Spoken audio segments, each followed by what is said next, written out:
Hi everyone, welcome to the digital platform of Gyanam students. So आज हम discuss करने जा रहे हैं कुछ इंपॉर्टेंट और एक्सपेक्टेड एमसीक्यूज, राइट, जो आपके जो पी स्टेट का एग्जाम है उसके लिए बड़े हेल्पफुल रहेंगे। और होप्स हो कि इसमें से कुछ क्वेश्चंस आपको डायरेक्ट वहाँ पेपर में पूछे जाए, राइट, क्योंकि ये सिलेक्टेड क्वेश्चंस हैं जो आज हम डिस्कस करने जा रहे हैं। So let us come to the question students. जैसे कि फर्स्ट क्वेश्चन आपकी स्क्रीन पे है, question number first, statement saying.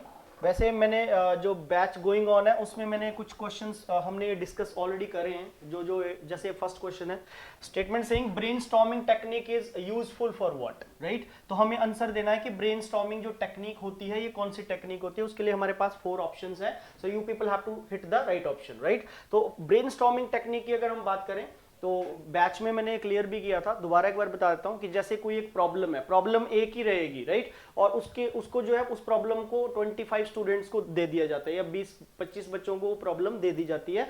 और फिर जो है बच्चे क्या करते हैं, उस पर सोचते हैं, ठीक है। तो उससे क्या होता है कि क्रिएटिविटी बिल्ड होती है, स्टूडेंट्स की अंडरस्टैंडिंग बढ़ती है और उससे जो इनोवेशन आती है बेसिकली, राइट। इनोवेटिव एक वर्ड होता है जिससे हम मतलब कुछ चीजों को सोचते हैं, ठीक है।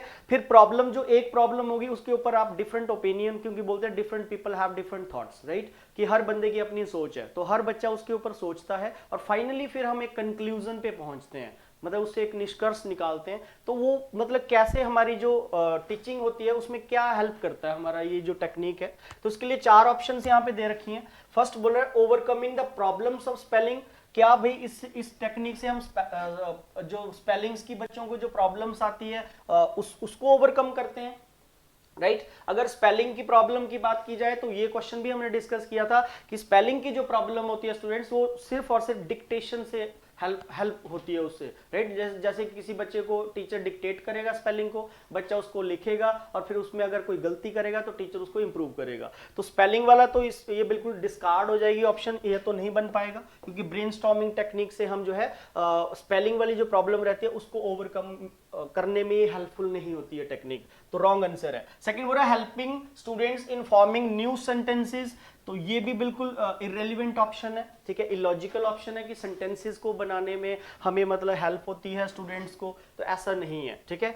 तो थर्ड बोल रहा है इंप्रूविंग स्टूडेंट्स स्पॉन्टेनियस सेंसिटिविटी, ठीक है। स्पॉन्टेनियस जो वर्ड होता है इसका मीनिंग सडन होता है, अचानक, मतलब सेंसिटिविटी आती है बच्चों में, ठीक है। तो ये अभी तक हम रख सकते हैं। और फोर्थ बोल रहा है डेवलपिंग लर्नर्स वोकेबुलरी। तो वोकेबुलरी से भी इसका कोई लिंक नहीं होता कि सिर्फ वोकैब को ही ये जो टेक्निक होती है एनहांस करती है। तो जैसे कि मैंने आपको बताया कि ब्रेनस्टॉर्मिंग टेक्निक से क्या होता है कि जब बच्चा डिफरेंट ओपिनियन उस पर रखता है तो उसको अंडरस्टैंड करना पड़ेगा, उसको अपने मतलब अपनी तरफ से जो है उसको पैराफ्रेजिंग करनी पड़ेगी, ठीक है। और जो है बेसिकली वहां पे क्या उसका इंप्रूव होता है, तो स्पॉन्टेनियस सेंसिटिविटी बच्चे के अंदर बिल्ड होती है इस टेक्निक के थ्रू, राइट। तो C could be the right option over here. बाकी 3 ऑप्शन हमने एलिमिनेट कर दिए। Come to the question number second, ठीक है। ये भी हमने करा है already, we have already discussed this particular extensive reading. What is extensive reading, right. 2 तरह की रीडिंग्स होती हैं, एक एक्सटेंसिव होती है और एक हमारी जो इंटेंसिव रीडिंग होती है। जो एक्सटेंसिव रीडिंग होती है वो होती है विदाउट गोल। जैसे कोई आपका पेपर नहीं है, ठीक है, कोई आपका एग्जाम नहीं है, आप किसी प्लेजर के लिए पढ़ाई कर रहे हो, ठीक है, अपने मतलब जस्ट इंजॉयमेंट के लिए कुछ आप लर्न कर रहे हो, दैट इज कॉल्ड, कुछ रीड कर रहे हो, that is called extensive reading. और इंटेंसिव फिर इंटेंशन से बन गया, ठीक है। इंटेंशन होता है इरादा, राइट। जैसे कि आपका कोई पर्टिकुलर पेपर है, जैसे पी स्टैट है, तो इसके लिए जो है आप कुछ पढ़ रहे हो, लर्न कर रहे हो, तो किसी गोल को अचीव करने के लिए, that is called intensive reading, right. तो ऑप्शंस को चेक कर लेते हैं। बोल reading to know the meaning of every word, क्या उसको रिलेट करती है एक्सटेंसिव रीडिंग, डिस्कार्ड हो जाएगा, ठीक है। सेकंड बोल रहा है reading to extrapolate and critique, बिल्कुल गलत है, ठीक है। और रीडिंग फॉर इंफॉर्मेशन, क्या हम सिर्फ जानकारी लेने के लिए जो पढ़ाई करते हैं उसको एक्सटेंसिव रीडिंग बोलते हैं, बिल्कुल रॉन्ग हो जाएगा। हमारा जो राइट आंसर बनेगा that would be D, reading the text for pleasure. As I told you कि जो एक्सटेंसिव रीडिंग होती है वो हम सिर्फ अपने आनंद के लिए, अपने प्लेजर के लिए पढ़ते हैं, that is called extensive reading, right. और जो इंटेंसिव रीडिंग होती है वो होती है पर्टिकुलर गोल को अचीव करने के वे से जो हम पढ़ते हैं, जो पढ़ाई करते हैं, दैट इज कॉल्ड आपका इंटेंसिव रीडिंग। तो हमारा राइट आंसर बनेगा students D. Come to the question number third,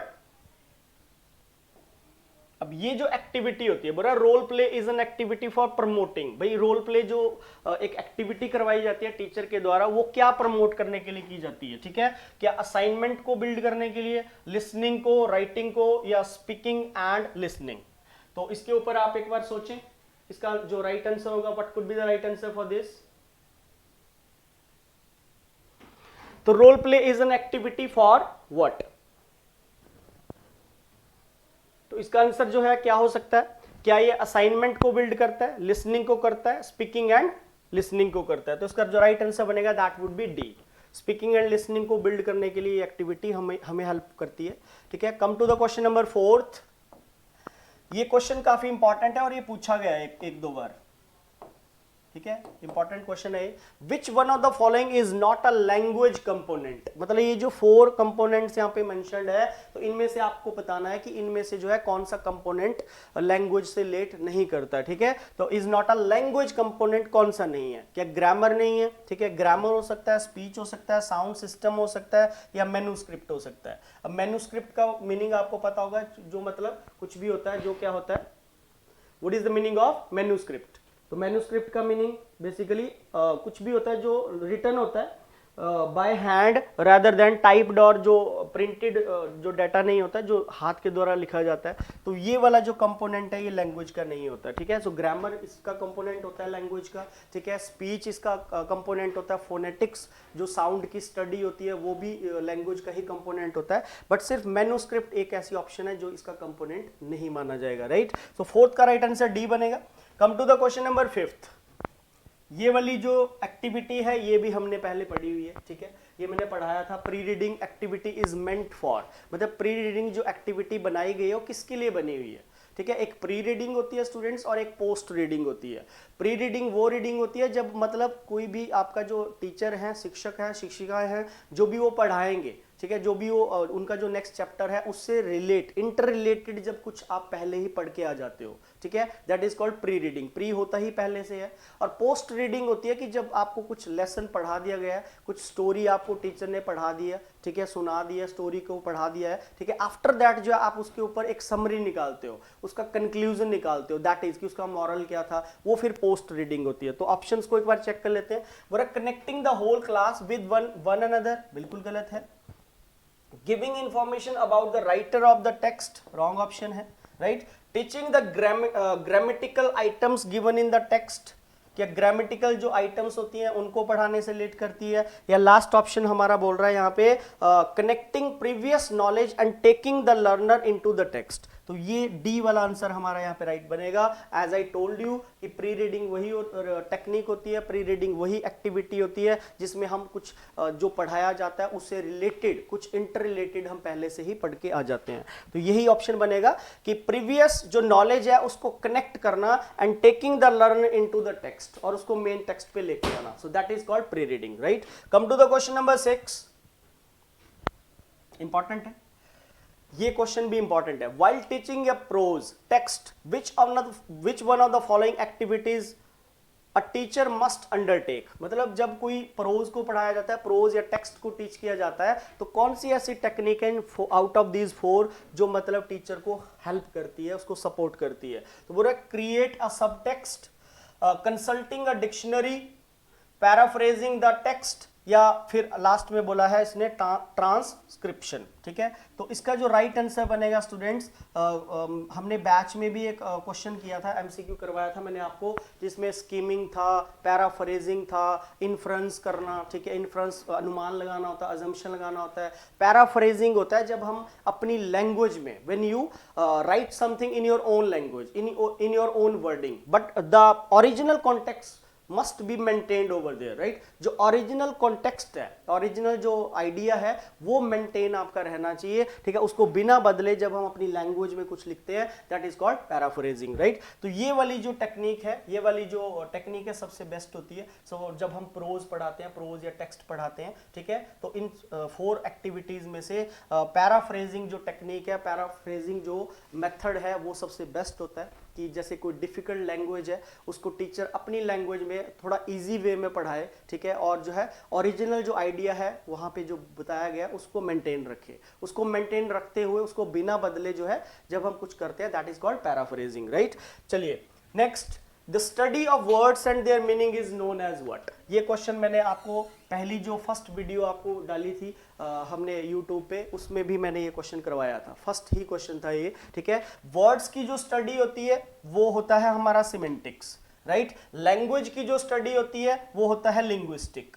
syntax एक स्ट्रक्चर होता है, सेंटेंस को बनाने का एक तरीका होता है कि first of all we have to put the subject, then after we use verb, then after that we use object, subject and verb agreement जिसको बोला जाता है। तो सिंटैक्स में एक स्टेटमेंट को बनाने का एक पूरा स्ट्रक्चर गिवन होता है, ठीक है। तो वर्ड्स की जो स्टडी होती है वो सिमेंटिक्स होता है, और फोनेटिक्स जो वर्ड होता है ये बेसिकली रिलेट करता है साउंड सिस्टम से, right. So phonetics is related to sound, syntax is related to the structure of the sentence, linguistics is related to the language, and last answer हमारा यहाँ पे बनेगा accordingly, right। come to the question number 8।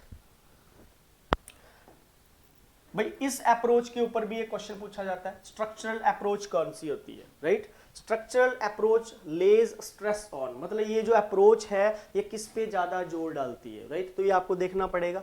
बोल रहा है क्या structural approach जो है डेवलपिंग लिंग्विस्टिक्स कॉम्पिटेंस उसको बढ़ाता है, selection and gradation of materials उसको बढ़ाता है, या सिर्फ फ्लुएंसी को इंप्रूव करता है, या डेवलपिंग एक्यूरेसी को बढ़ाता है, ठीक है। तो अगर हम स्ट्रक्चरल अप्रोच की बात करें स्टूडेंट्स, तो जब हम कुछ बोलते हैं तो उससे हमारी जो है क्या है, उससे हमारी वोकैब भी इंप्रूव होती है, कहाँ पे हमें स्ट्रेस देना है, कहाँ पे हमें पॉज देना है, कौन से सेंटेंसेस को हमने इंटोनेशन देते हैं। जैसे आप स्पीच सुनते हो, ठीक है, तो थोड़ा कहीं पे रुक जाता है, कोई पर्सन बोल रहा है, स्पीच दे रहा है, ठीक है, फिर कोई ऐसी लाइन आती है जहाँ पे स्ट्रेस दिया जाता है, फिर कहीं पे पॉज देना होता है, इंटोनेशन देना होता है, तो उससे ऑल राउंड बिल्डिंग होती है हमारी, ठीक है। तो ये जो अप्रोच है ये रिलेट करती है हर तरीके से, मतलब सभी मेथड से जो है मतलब हमारी इंप्रूवमेंट करती है। तो इसका राइट आंसर बनेगा डी, ठीक है, डेवलपिंग एक्यूरेसी, ठीक है। सिर्फ फ्लुएंसी को इंप्रूव नहीं करती हो, ठीक है, कि हम फराटेदार बोल रहे हैं, फ्लुएंसी वही होती है when words automatically fall from your mouth, right. जैसे हम हिंदी पंजाबी हम बोलते हैं तो हम सोचते थोड़ी है, we don't need to think what we have to speak, right. So this is called fluency, जब शब्द अपने आप आपके मुंह से निकल रहे हैं। हिंदी पंजाबी आपा बोल देता आपा सोच देनी है, राइट। तो इससे ऑलराउंड जो डेवलपमेंट होती है उसी को स्ट्रक्चरल अप्रोच बोला जाता है। इंपॉर्टेंट क्वेश्चन है ये भी, इस अप्रोच के ऊपर भी एक सवाल बनता है, ठीक है, ध्यान रखना आपने। Come to the question number 9। तो ये जो क्वेश्चन है अगर आपको स्ट्रक्चरल अप्रोच का अच्छा नॉलेज होगा तो ये क्वेश्चन भी आप कर पाओगे, ठीक है। तो 9th जो क्वेश्चन है स्टूडेंट्स, बोल रहा है learning to read means what, decoding the structure of a language. अभी अभी जो हमने स्ट्रक्चरल अप्रोच पढ़ा उसी से ये क्वेश्चन निकला है, राइट। डिकोडिंग द मीनिंग, सिर्फ मीनिंग को डिस्कवर करते हैं, या रीडिंग अलाउड, ठीक है, या decoding letter alphabet into sounds. तो इसका जो right answer that would be A, ठीक है, decoding the structure of a language, right. तो स्ट्रक्चरल अप्रोच बेसिकली वही होता है जब हम लैंग्वेज का जो स्ट्रक्चर है उसको डिस्कवर करते हैं, उसको जब हम जो है उसको डिकोड करते हैं, that particular technique is called structural approach, right. तो फिर उसका मीनिंग ये सेम ये ऐसे ही जाएगा। तो 8th और 9th दोनों रिलेटेड क्वेश्चंस हैं। Last and final 10th question आप देख सकते हो, बोला contrastive pairing is used for teaching learning of pronunciation, reading, writing और स्पीकिंग। अब ये कुछ क्वेश्चन ऐसे होते हैं जो डायरेक्ट आपको इनके मीनिंग पता होने चाहिए, ठीक है। तो कॉन्ट्रास्टिव जो ये बोल रहा है, कॉन्ट्रास्टिव पेयरिंग जो होती है इसको किस के लिए यूज किया जाता है टीचिंग में, ठीक है, क्या सीखने के लिए, प्रोनाउंसिएशन को बिल्ड करने के लिए, रीडिंग को, राइटिंग को या स्पीकिंग को। तो this particular technique is used for basically pronunciation, right. तो आज हमने ये 10 MCQs डिस्कस किए हैं जिसमें 3 to 4 क्वेश्चंस ऐसे हैं जो मतलब पूछे गए हैं पहले भी, ठीक है। वैसे तो ये सारे ही क्वेश्चन इंपॉर्टेंट है, ठीक है। तो आज की इस वीडियो में स्टूडेंट्स इतना रहेगा। Thank you very much, take care, see you next video.